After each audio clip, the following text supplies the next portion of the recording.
Good afternoon, everyone. Thank you for joining us today. Let me start by saying welcome to those who are attending our webinar today. I'm Nazira, co-founder and CEO of Vendorship. It's great to have you here. Thank you to our speakers today, Jason Lane, we have Jerry Myers and Robert Gordon. Probably he's gonna come back on the video, who are lending their expertise and experience today. So the topic today is training and professional development opportunities in industry and the government sector. We hope that our discussion will contribute to a meaningful and a constructive discussion.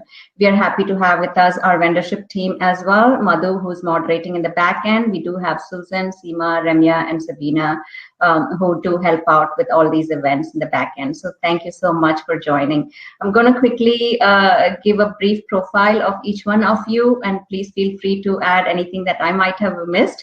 But Jason and I go way back in Fulton County. He used to work with Workforce Fulton, and so that's how, but he's moved away from Workforce Fulton at this point and is the project manager for Sawhorse. So we would love to hear more, Jason, about your journey, transformation, and also he has placed thousands of adults, displaced workers, and youth in employment and training opportunities. So Jason, thank you for joining us today. We have... Thanks for having me. Yes, definitely. So we do have Jerry. Jerry is the president with In the Door and also an author. Jerry, wow, that's impressive, with 7 keys to maximize your career search. So Jerry, based on your extensive experience in employment, coaching, community engagement, you do wear, of course, with community development, you're wearing several hats. And right now, In the Door serves almost 47 counties across the country, including city of Atlanta and DeKalb and many more, city of Savannah as well. You've been on the board for Lithonia Chamber of Commerce. So Jerry, as young as you are, we only wish you much success as you move forward. And Jerry, also we have something in common. Looks like we both got on to Shout Out Atlanta. Okay. Yes. That is correct. So, Robert, thank you for joining us. As I said, Robert, please keep the smile throughout.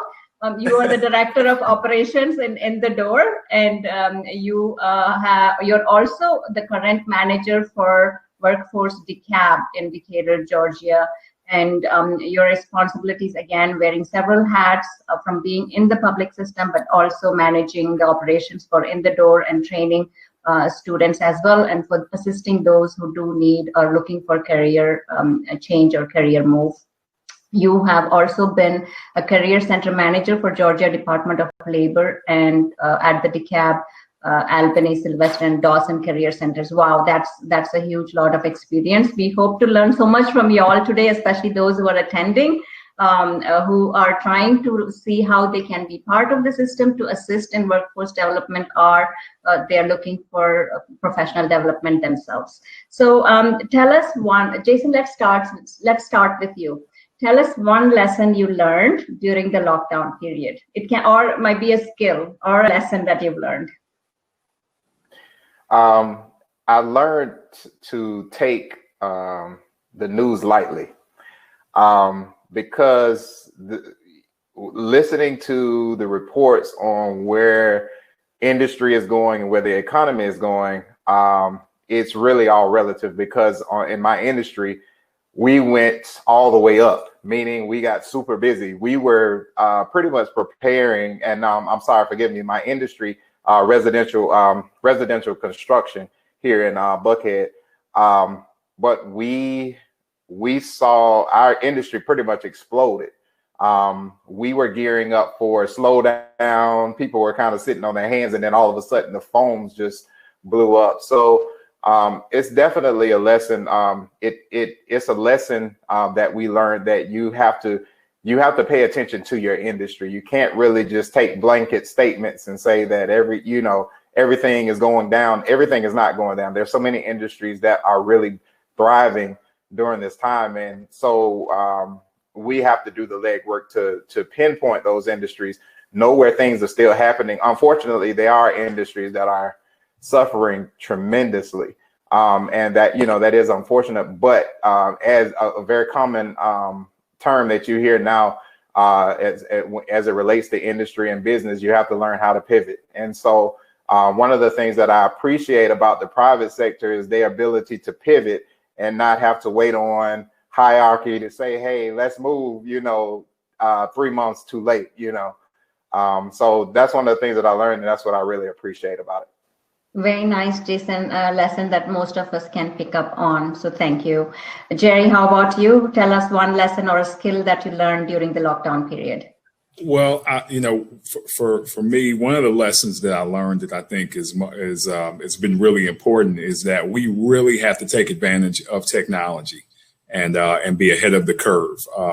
In our industry, serving individuals and workforce, my company In the Door was challenged to still provide the same level of service to individuals at different counties, whether it be in DeKalb County, City of Atlanta, Savannah, or other places. We were challenged to still be able to support individuals and help them find career skills. And from our perspective, we use the Zoom platform, which has been a really popular platform, but it shows how we needed to do that a long time ago. And how important it was to use today's technology to be innovative and still be able to serve people. And around those same lines, that also many colleges and universities are using LMS, e-learning training platforms, and we found new ways to train our teams without having to be face-to-face, and new ways to be able to still be effective. So to me, those are the big lessons is be ahead of the curve of technology, because right now life is changing really fast. Definitely. And we are in so much alignment with one of the mayors whom we had on our webinar 2.5 months ago. And he said almost 90% of the cities in Georgia have not been digitally transformed. So he said you can imagine some of the cities totally going chaotic with no experience whatsoever working remotely. And so he was proud about that his city was ahead of the curve. So yep, definitely. So Robert, how about you? Tell us one lesson you learned during the lockdown period or a skill. Pick it back a little bit off of what Jerry said from a management perspective. I know I come from a government background, and we traditionally are used to our employees kind of being there on the front lines and having to adjust from a management perspective on understanding that we can be just as productive by working remotely. The other thing that really struck me about the lockdown in the field in which we work is that a lot of people found out how fragile their employment is. People that work in the service industry, even those that make good money, for example, people like bartenders and things like that, maybe at a high-end restaurant, a lot of those jobs just completely went away, and people that thought they were financially stable in good careers realized that that wasn't necessarily the case. So the need for continual adult education to continue to make yourself marketable, and so that people can utilize their transferable skills to gain other employment when things like this happen. This is the second major recession that I've been working in employment now, and having to overcome from back in 2008 through 2012, and now this one related to COVID. This one was very different than the one 10 years ago, in that it happened suddenly. A lot more people lost their jobs at one time, and it affected a wide variety of industries. There are a lot of people that were able to continue to work during COVID, but there were many thousands of people in Georgia and in Metro Atlanta that have been affected, still affected, and are looking to completely change careers. And I think that's where workforce development and the funding that we have for occupational training is going to be so important to help pull us out of this. Definitely. And thank you so much, Robert, for bringing that up, because the core of our discussion is going to be sort of giving hope and talk about the opportunities that exist out there. So Jerry, let's talk about, my question to you is, what do you most enjoy about your job, and what do you find most frustrating? I'll tell you what I enjoy most is definitely being able to serve people. It was interesting. Robert and I are in a location now onboarding some new staff, and one of the things that was mentioned this morning is that we don't create widgets. we're not just making just minuscule or non-essential items. What we do impacts people's lives. Helping somebody get a career and change their lives, or be able to go from making maybe $7.50 an hour to $15, $20 an hour. That is a life-changing and a very impactful aspect. So that's the fun of my job. When I see the situations where somebody who may have been unemployed, or maybe they were underemployed, and they're getting a new opportunity. They call us and say, hey, I was able to get that job. I was able to buy that car now that I can afford to pay for it, or keep my house. Those are things that really touch us in the door. One of the things what I least enjoy, I'll tell you, there's not much that I least enjoy. Are you saying that because Robert is here with us? I mean, seriously, there's not much that I least enjoy. I will say this, though. There are moments in our lives working with several different local areas and agencies where we are really rushing, especially before July, to make sure we have budgets and deadlines and all these things going on, monitorings for those who may work in government. So those things are kind of tough because of the pressure of getting it done within a timely fashion. But even that, I mean, it's all worth it at the end of the day, because we truly love what we do. Definitely. So, Jason, the next question is for you. Was there anything that surprised you about this job, or anything that was unexpected, good or bad? And you're welcome to talk about the current one or the previous one with Workforce Fulton. Well, I'll stick with Workforce. One of the things that I think was surprising and I took as a challenge during my tenure there usually came during the time when there was a change in the political arena. So usually that's when we faced most of our challenges, because depending on who was sitting in the seat, pretty much dictated where our programs were going. And so that was always a challenge, because mind you, we could have been in the middle of a very rewarding season, but then all of a sudden you wake up one day and it's like, okay, here are changes. Some changes are coming. And it really shook a lot of people. So I definitely was not a man on an island. We worked with teams, and everyone on the team, everybody handles change different. Some people pretty much melt down, and some people can take it and keep striding. But that was probably one of the most, I will use the word challenging. I mean, some will say stressful, some will say, it was upsetting, but definitely one of the most challenging parts of the position is to be able to roll with the changes that came from those who were higher up, depending on what their agendas were at the time, what they wanted to do with the funding, how they wanted to see money spent.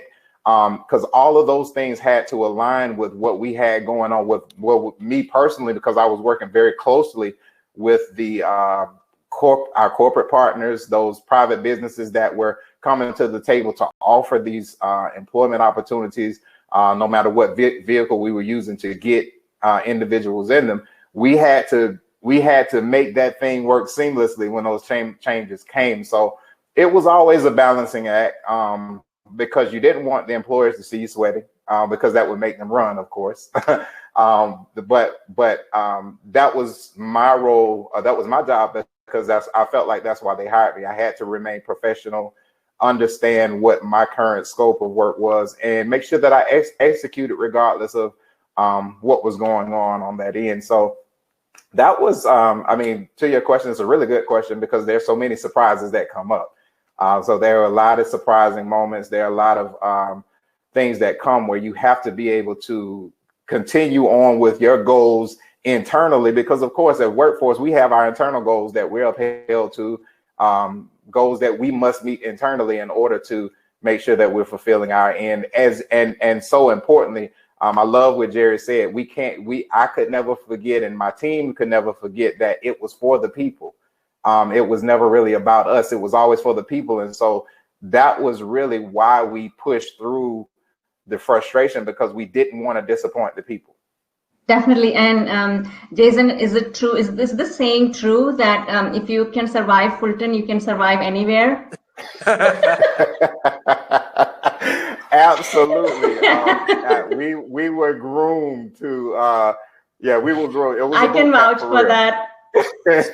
Yes, absolutely. Very And nice. I feel like for the most part, I mean, we were very successful at what we did, but again, it was just you had to have the mindset that you were doing it for the people. It couldn't be about your own personal agendas, and that's one of the things. Just like you said, that's one of the things that kept me going. Is because you develop so many relationships with people that you might have just met, but because their stories were so intriguing and you wanted to see them succeed, you just took the blows and you kept going, you know? Definitely. Thank you, Jason, for being very honest about it. So, Robert, tell us a little bit about your office. It can be in the door or it can be your current role in DeKalb County Workforce. Can you share a bit about your career path to where you are currently? Sure. Local there in Stone Mountain, graduated from Stevenson High School, went to college at Florida A&M University in Tallahassee. Started my career in the electric power industry at a company called Florida Power and Light. It's similar to Georgia Power here, based in South Florida. And then left South Florida and moved back home to Atlanta and started working for Georgia Department of Labor in business services, recruiting businesses that wanted to hire staff through Department of Labor. Got a couple of promotions and ended up as the Career Center Manager in Decatur in DeKalb County, where, again, I was there during the 2008 through 2012 recession. Yes. And learned a lot. I was probably the youngest manager maybe ever there. I was about 29 when I took over the Career Center in DeKalb, and we had a team of about 50 people and served thousands and thousands of walk-in customers every day for a couple of years. But we helped a lot of people get jobs. We're able to develop a lot of staff. And I learned a lot about the workforce system. I got a chance to serve on the Workforce Investment Board in DeKalb County when Roberta Morris was the chair, and learned how the workforce system worked and how we can affect change in our community. One of the highlights of my career now is that we are one of the service providers for out-of-school youth. Out-of-school youth are young people between the age of 16 and 24 that are not enrolled in school.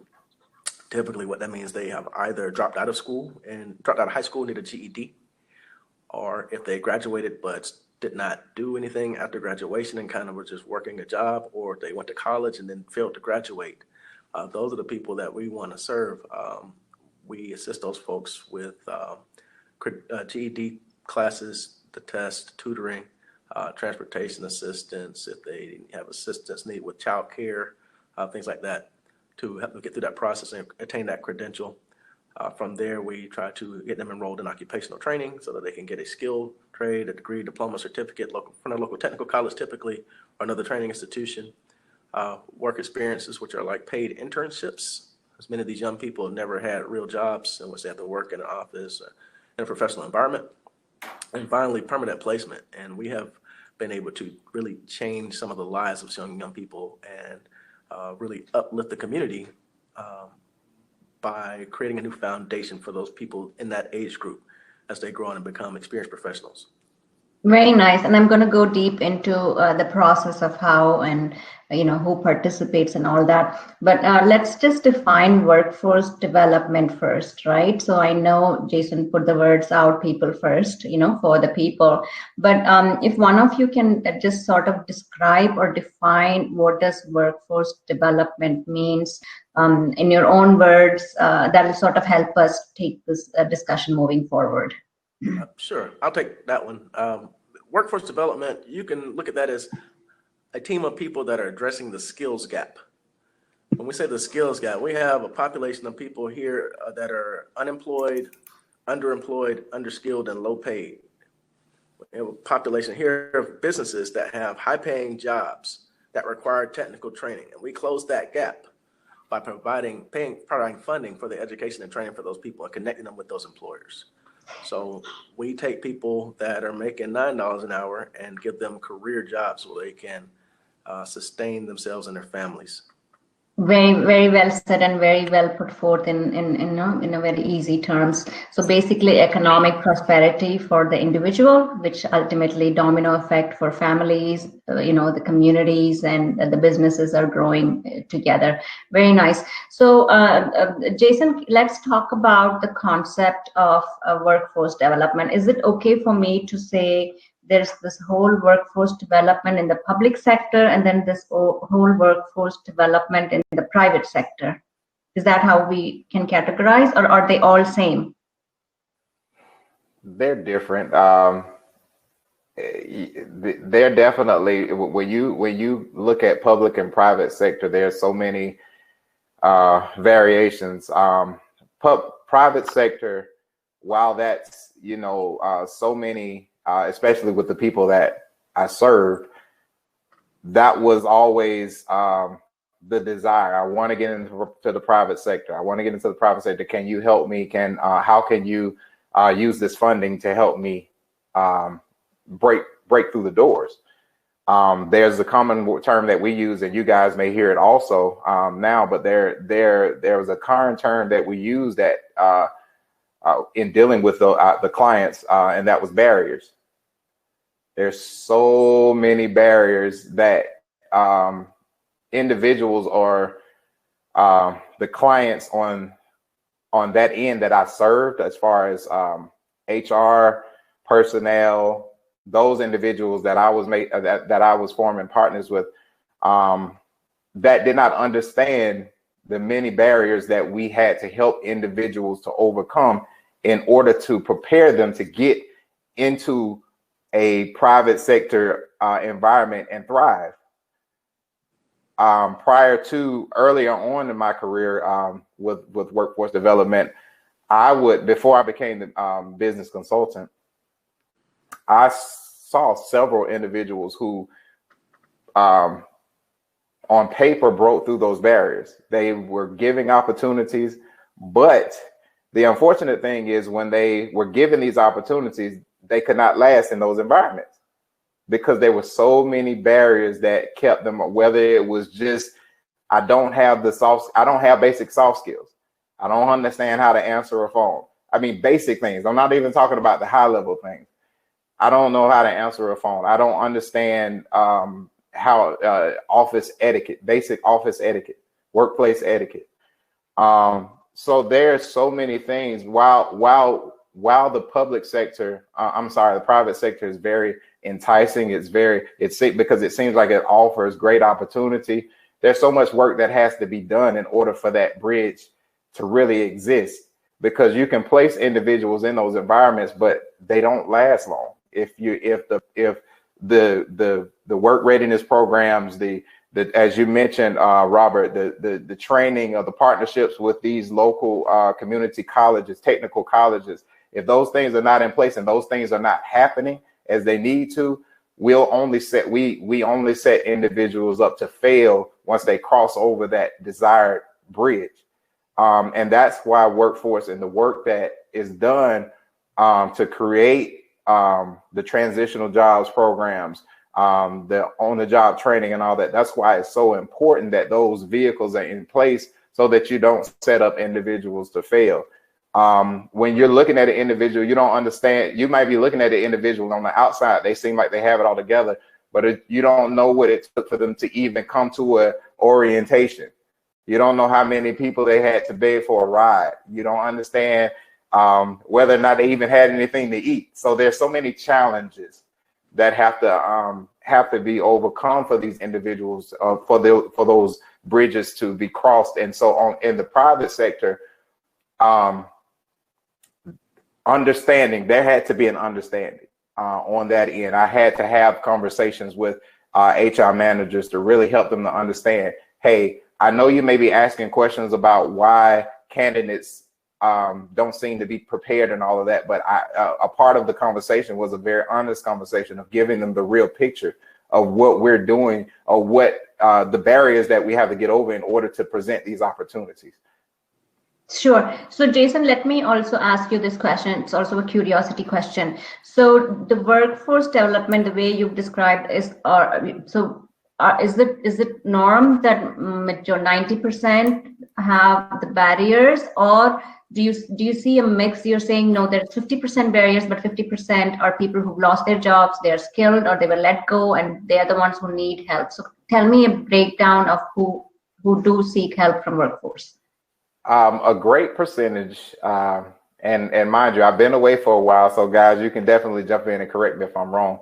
But a great percentage of those individuals that qualified to come into the program had tremendous barriers, and those qualifying factors were the reason why they were able to come into the program and receive whatever funding was available. So so several, I would say 80, and I might be fudging it, but 80% of those individuals were coming in from the youth all the way up to the adults who were experienced workers, were coming in with tremendous barriers, whether it was, again, transportation, some were homeless. I mean, you name it. There were tremendous barriers that made it very difficult for some to really be successful, even when funding was available to really make it through these opportunities. So again, the onus was on us as a team to make sure that we were doing our job to, if there was funding available, get that funding to these individuals so that they can get the transportation, so that their bills can be paid, so that lights are on. And so that if we can help them to get out of the hole that many of them have found themselves in, if we can help them to get some sense of their feet being underneath them, we can push them into greater opportunities. Great, thank you. So Jerry, let's come back to you, and I would like to get from your perspective as well on the on the demographics of how you are placing them, but also Robert talked about the gaps, the skills gap. So how important, and I think a recent study by McKinsey and Company found out that 40% of American business leaders are not finding the skill sets that they want to employ candidates with. And so this discrepancy, which is the skills gap, can be a negative economy, a negative turn on the economy. But you have companies like yours building that or reducing that bridge or the gap. Can you talk to us about that? Yeah. So, I mean, one of the things that we focus on, and Robert can say the same, is building relationship with employers. I mean, having partnerships with local businesses is essential in what we do, because ultimately they kind of tell us, okay, first of all, they let us know what are the gaps. So is it soft skills? Is it maybe technical training?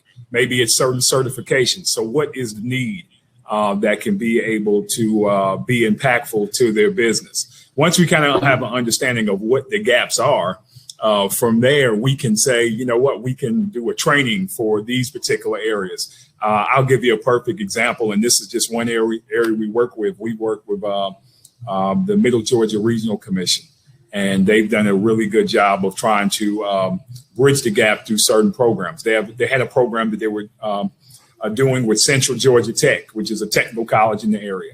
That basically helps with the soft skills component. So basically, they had a program called E3. I know it was employment education. I forgot the other E. But point being is that they would have a group of individuals that had barriers, and sometimes may have been individuals that may have been younger at-risk youth, maybe be right above 18 years of age. And they would have an orientation. They would have a week of soft skills training, anything from working on conflict resolution, working on leadership. And we had a chance to train on those things. We had a job fair for them. Once they got through the soft skills week, we had a job fair where we had manufacturing or advanced manufacturing individuals come in. And then they would meet those employers. They would then be trained by Central Georgia Tech, where they had a week to 3 weeks to a month worth of training in a particular field. And then they had some type of an externship process right before they graduated. So ultimately, the average person that was coming out of that program, some of those barriers that was just mentioned by Jason have now been diminished. And at the same extent, they now have a new skill. and we see a great amount of those individuals were able to get jobs. So to me, that's kind of the thought process. It's creating those partnerships. I heard Robin and I this morning were talking about Chamber of Commerce's, building relationships with the chambers, figuring out what is the need for the particular employers. As an employer ourselves, we realize that we don't always find the type of individuals that have the skills that are needed for the type of work that we do, depending on what area we go to serve. So it's important to be able to address that. And we see it as an economic development opportunity. So it's not just a way to help the aspect of, I guess we're killing two birds in one stone. We're helping the individuals with the barriers, helping them get jobs. But at the same extent, we see it as building up the opportunity, giving opportunities for Georgians in most cases to be able to grow. And like I said, to me, that's the best level of workforce and economic development as a partnership. Definitely. I do see a huge benefit for employers in the private sector to have their own workforce development for their employees, just so that the retention rate and they have a lower turnover rate as well. And it gives a boost to the employees, right? But what I want to focus today also, Robert, is on the public local workforce system, right? So being a manager for the DeKalb workforce indicator, who does a local workforce system serve? And I know we talked about it a little bit, but which organizations can be a part of the local workforce system?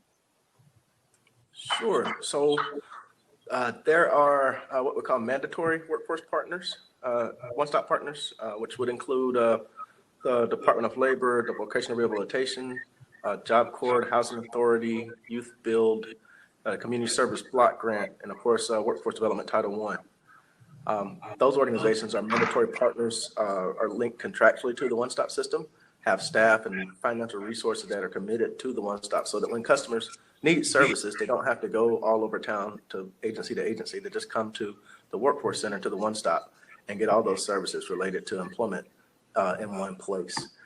In addition, though, however, each local area has additional local community partners that are used to that are leveraged to provide additional services that may be specific to that community. For example, in DeKalb, we're very close to the city of Clarkston. The one-stop is close to the city of Clarkston, which is one of the most diverse cities in the country, with a huge refugee population from Northeast Africa, from Southeast Asia, from certain parts of Eastern Europe, and lots of different ethnicities and religions and languages. And they're all right there in the Clarkston, Stone Mountain, and Decatur area. So we partnered with refugee and immigrant organizations to help build down some of those language barriers, to help introduce some of those folks to the services. You talked about, we mentioned briefly about status of immigrants.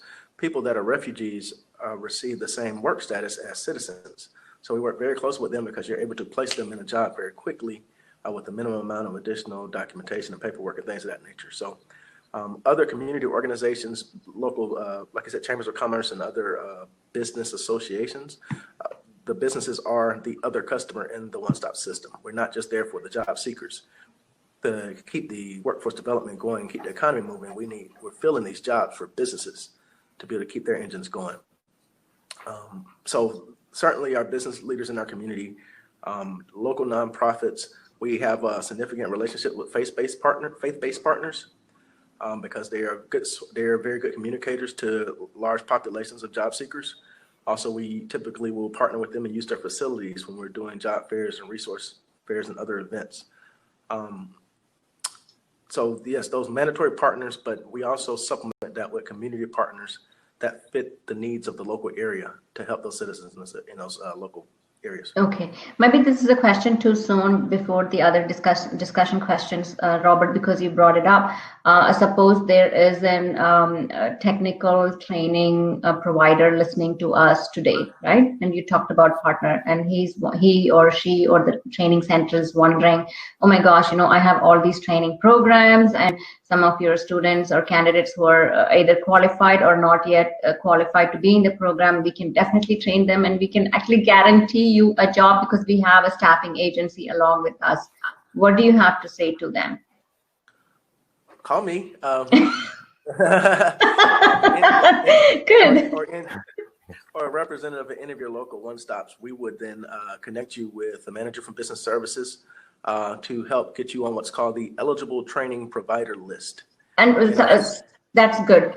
So talk about that, but also talk about those who are on the list, who are not on the list. How does that differ? Sure. Employers that are on the eligible training provider list are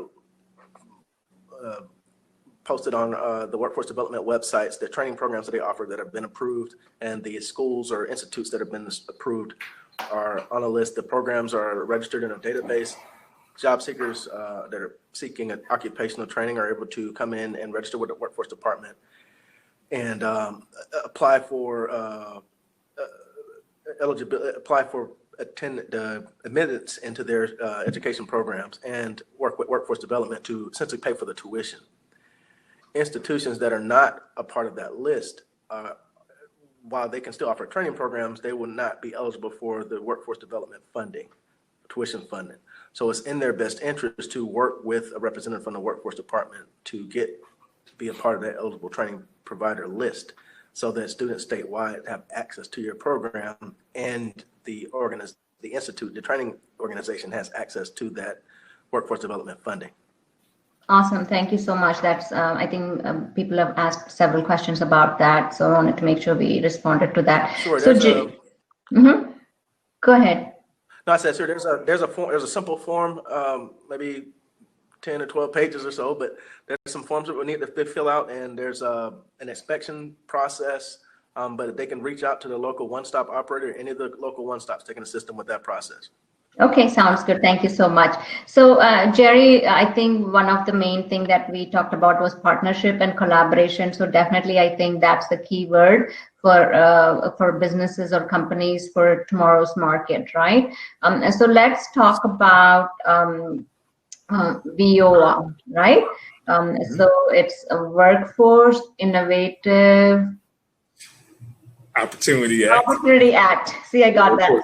VOA. I used to pronounce it differently way back. But tell us what have the changes been, or any of you, I'll ask Jerry first, or any of you are able to chime in. Are there any successful programs that you've seen across the counties that you worked in Georgia? And you can say, oh my gosh, this county is doing so well. Because they've used the VOA funds for this, and this. Oh, that's a tough one. But I mean, I guess we've seen several counties do really, really well. I mean, one of the things that I can tell you that I've seen specifically that has been really great around the counties are some of the way they're helping target populations. So WIOA can help individuals with disabilities, individuals who are ex-offenders. I think Robert may have brought that up earlier, and out-of-school youth, at-risk youth. And the point being is, I think, when we have target populations that are being sought after and being able to be served, I think that's when we see, some great magic happen. A good example, and this is something that Robert's been really instrumental on, is having events in DeKalb County. I've also seen events at the city of Atlanta. We have an employee named Rossell Hall. They've had, let's say, a second chance offender, a second chance job fair, a career fair, where we have nothing but individuals who may have some type of record, which is a barrier in many cases, and employers who have said, we've committed to hiring individuals who have these barriers. And when we see that, it creates great opportunity for those individuals with barriers. And at the same extent, right now, from a labor pool perspective, there are a lot of opportunities, especially I would say even more pre-COVID, that I saw, where individuals were coming to, the city of Atlanta or DeKalb County and saying, hey, you know what, we need to hire anybody. We're starting at $14, $15 an hour. We're not worrying about your background. We don't care about that. We just are trying to hire a certain amount of young men and women to fill these roles. So point being, I think when we see more specified events, I think that's when we see the WIOA funds, serving the people well and making sure that we hit all those areas. One thing I'll say as well, Nazira, is that, different local areas target different populations. Sometimes it's veterans, sometimes it's ex-offenders. I've seen some where they've had, 2 different target populations that they focus on a year time. We happen to be visiting a place right now that is targeting helping out veterans who are homeless or having challenges getting jobs. So when we see, 2 or more target populations, I think that's when we see magic happen in what we do. Okay, sounds good. Thank you so much, Jerry, for that information. Jason, from your previous experience at Workforce Fulton, I remember we gathered huge businesses, including, I think, from AT&T and other big businesses in community level, as well as, the top ones, and requested them to open up job opportunities, right? These are not training centers. These are actually businesses. So I know Robert talked about the eligible training providers list. Some of them have to get onto that list to provide training to get funding. But what are the opportunities for businesses? Like how are they getting incentivized? Why should they hire the candidates that you put forth? Are there any incentives through the funding, through WIOA for these businesses to hire them? From my experience, the greatest incentive for the employer is through the vehicles that we were using. They were able to save a tremendous amount of money for training, new onboarding, because onboarding can be very expensive when you're trying to introduce individuals to learning new systems. And so the advantage of employers, even in the private sector, partnering with a workforce development system, a work source development system, is now they can utilize that funding and also the human resources that are available in the centers to execute training, and also through, again, the partnerships that have been created with the local the college system, the universities, to filter those trainings through, so that now once these individuals are done with training, hey, they can get in. You talk about OJT or the on-the-job training, those type programs.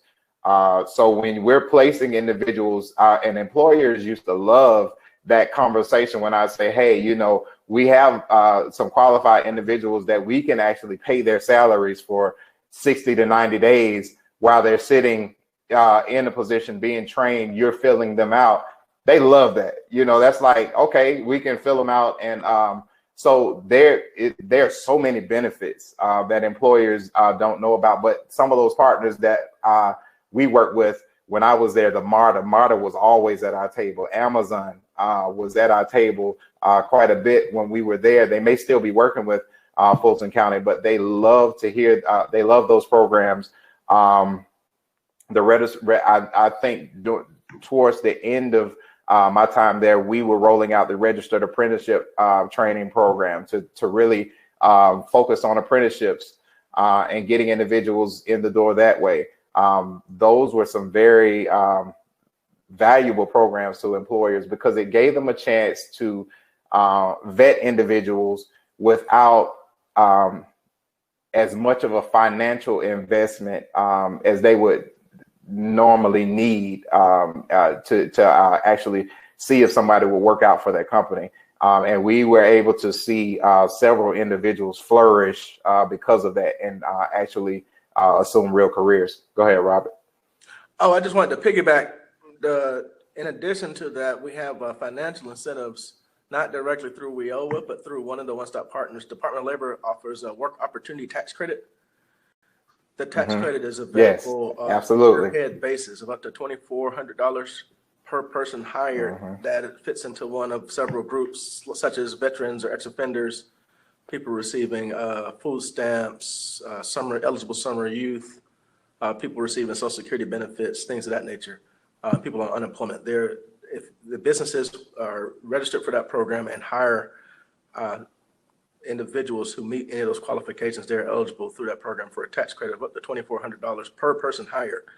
We were able to actually get several large corporations to build that application into their regular job application, like Home Depot and other companies like that. Whenever you go through their regular application online, they build in the work opportunity tax credit application in there because they get credit for so many people that they hire over time. And also, one of the things that I like that we do for businesses too is called incumbent worker training. Yes. This is a tool that we use when you have a corporation or company that is looking for typically high skilled workers. Let's say, for example, or just CDL drivers. And that persons with that credential is hard for them to find because it's such a competitive market and there's such a shortage of drivers. But they have people on staff that are, say, laborers that make $9 an hour. Well, we could take those staff that are already working for your company, enroll them in workforce development, and then pay for their education and training, get them a CDL while they're still working for you, getting training and the funding paid for the workforce development. So you can build up and develop your own internal workforce and your own staff into those high level positions from the lower level workers that you had before. Definitely, and I remember also some of the employers would be the department would pay 50% of their salary, and the employer can pay the remaining 50%. So does that have a name, or is it built upon what you're already saying? Isn't that incumbent worker? It could, It's yeah, also a worker program as well. Correct. Okay, sounds good. So there are incentives for employers to go through your system to hire candidates. That's very well and good. Robert, the next question I have, let's talk about the education and the training, right? So I know we talked about the 80% of the population who workforce is trying to help serve, cross the barriers, get them educated. But there are technical training providers, right? And for them, the minimal requirement is a GED, computer skills. You should have had some hours of working in the computer industry, right? And they do get eligible provider training list. So can I say the remaining 20% of the population are eligible for such training? The program is designed for customers with barriers. So when he said that most of the customers that are registered in workforce development and actually receive funding for training have a barrier to employment, that is one of the requirements through the law to receive the funding, in addition to income requirements. The exception to that, and there's a large population of people that fit that exception right now, are what are called dislocated workers. Yes. Dislocated workers are persons that are essentially receiving unemployment insurance benefits or have recently received them. Those persons do not have the same income requirements, and being a dislocated worker serves as a barrier within itself. So anyone out there that's receiving UI right now and unemployment insurance of any kind can kind of come through workforce development and get the closest thing that we have to a fast track into training.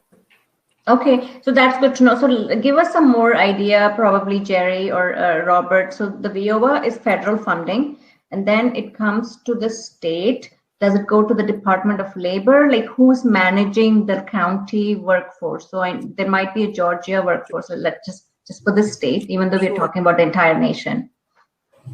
Sure. So that organization we call the kind of the state fiscal agent. That organization has changed 2 or 3 times over the last 10 or 15 years, up until the early mid-2000s. The agency in charge of the federal block grant that comes into the state was the Georgia Department of Labor.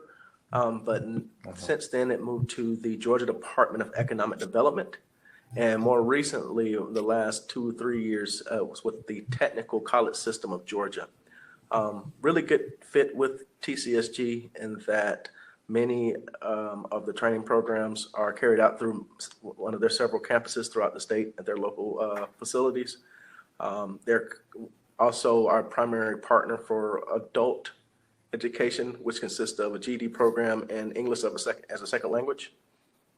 So they're a really strong partner. They're responsible for monitoring the local workforce areas to make sure that they are expending the federal funds correctly and really making sure that the customers are getting the services that they need so that they're receiving the employment, which is the goal of workforce development. Sure, thank you.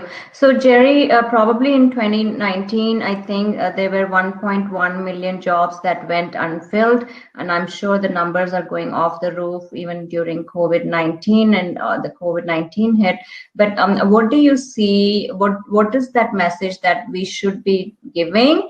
Either you being in the door business that company, or as an individual who has the understanding and experience of who needs to come together, because I feel there's a demand and there's a need, and there are people who want to take the program, but it's just not being connected, even though it's being tried very hard through the counties. What else can be done? Because I obviously know at least 10, 15 centers who are like, oh my gosh, I can help train and place them. What do I need to do next? Okay, well, I think the biggest thing from our perspective is just awareness.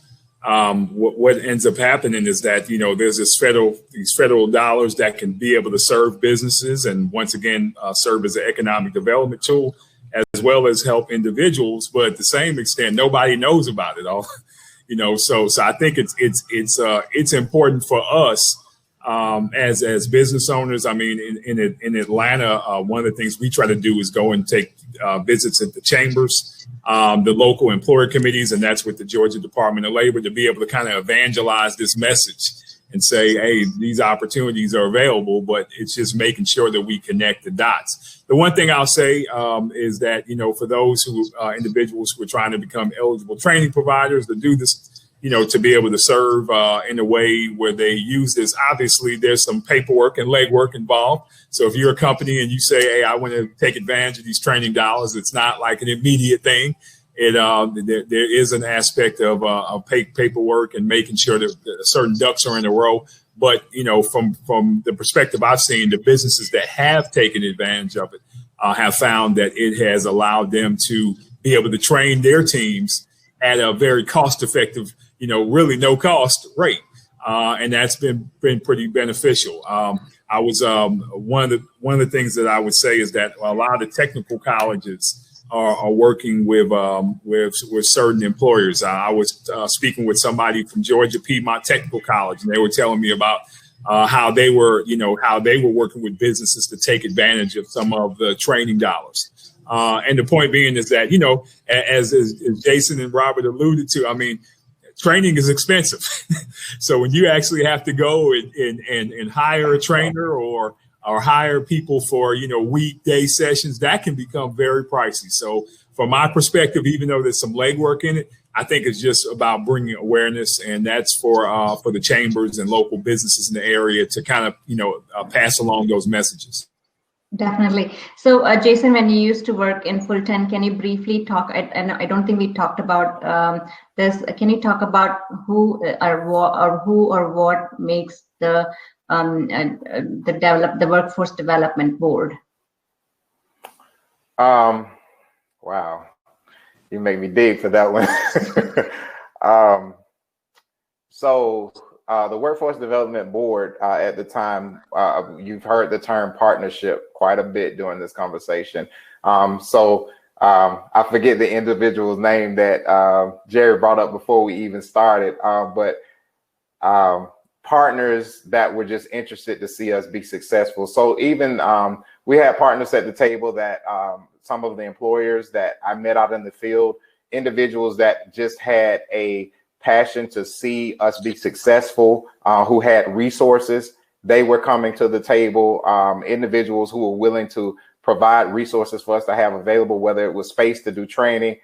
There were several different professionals in the community that were sitting at the table that helped develop our board. And we actually had some internal staff that were a part of the board as well, represented as well, so that there would be more of a collaborative effort for us to be successful. One of the things that I really appreciate about, because I'm still very well connected with workforce, because I still have relationships with some of my old colleagues. But one of the things that I appreciate seeing now is that there's more of a regional approach to workforce development, where now you have each center all saying the same, giving the same message, doing the same things. Whereas at once upon a time, it just depends on where you went. And hey, you might get shut down if you went right across the street to DeKalb County, or you know, vice versa. So I love their regional approach. That's what the board's purpose was, to just make it a collaborative effort. So the regional approach that I see now, I love it, because everybody now is on the same page.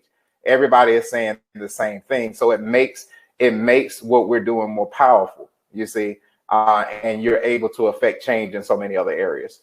And definitely, Jason, because these dollars, if unused, go back to the federal Absolutely government, and Absolutely. It's not serving themselves, the government, the county government, or the citizens it serves. So definitely building the strong board, building those partnerships, connections, collaborations to make sure you guys are the bridge gap between reducing the gap between the demand and the need. Definitely. And if you don't mind, I just want to highlight something that Jerry mentioned, because it was one of my greatest challenges also. It's not a light thing that he said. It's very difficult when some of the partners that we desire to have, they don't know we're here. They don't know that you exist. And so a lot, I would say, even when I was there, there's so much that has to go into, because we didn't per se have a marketing budget.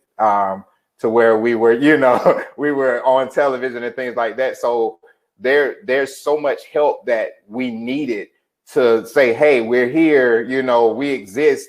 And I mean, to let people know that we were beneficial. I mean, to going to radio stations, to doing short spots with anybody we can partner with, to say, hey, this is what we're doing. Can you come out and take can Channel 11, Channel 5 come out and take a segment of this event that we're having?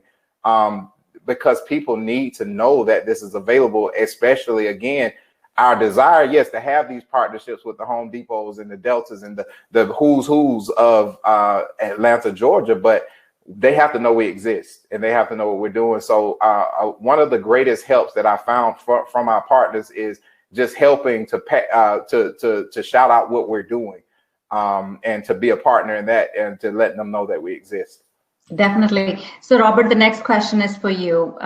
So with COVID-19, two-part question. With COVID-19, I'm believing that there's no other go than sometimes for these training centers to go online, right? So I would like to hear from your center if they've approved the training centers can teach students online. Is that a challenge? And the next thing is, do people who want to enroll into this program, even dislocated workers who've lost a job or who are eligible, and there's no really base of income asked, do they consider, oh my gosh, I don't want to get into these social programs? Is it something like a taboo, or how do you break that taboo and say you're a citizen and these are your dollars to use? Go ahead, Robert. I'm sorry. I thought it was for Jerry. Well, one of the things that helps us overcome that barrier is that the actual training institutions do a lot of recruiting for us, and because it's in their best interest to get the students with fully funded tuition. So they do a lot of explaining and selling of the program to us. Most of the customers that come to us are very, very eager. It's, to Jason's point, it's not the people that find out. Once you find out about workforce development, it is instantly recognized as a fantastic idea. How come I didn't know about this ahead of time? And where can I sign up? It's that we are the best kept secret in town. That is the problem. Absolutely. Not anymore. Not just in metropolitan areas, but also in rural areas. They all face the same challenges in that, people know about Department of Labor, and they know about, DHS. They know how to get that stuff. They file for unemployment, get, direct services, food stamps, and things like that. But actually developing yourself, that's what workforce development is about. It takes a little bit of commitment from the job seekers part to go through. Some of them you have to go to a mandatory orientation. There's lots of paperwork you have to fill out, stuff you have to get notarized. So there's some work and commitment that the job seeker has to put up. We actually make them go and take a field visit to the school to make sure it fits your needs, all that kind of thing before they're able to actually get the funding. There's a wait period and all that while we are approving their documentation. So the go-getters are kind of the ones that kind of follow through and end up getting the funding for training. Is really our bigger challenge is not so much that working over the taboo for them getting the programs. It's communicating this to people who otherwise did not know that it existed and that this was here for them. Definitely. And people that need this the most know about this the least. Sure. So Jerry, do you want to answer the online part because of COVID? You're on mute, Jerry. Sorry. The online component, I think, is important. One, and I'm going to piggyback off something Robert said. He mentioned in Atlanta, in Atlanta, to me, there's a lot more opportunity to be able to serve people from a distance learning perspective. The more rural the community we go to, oftentimes, Wi-Fi broadband is a challenge.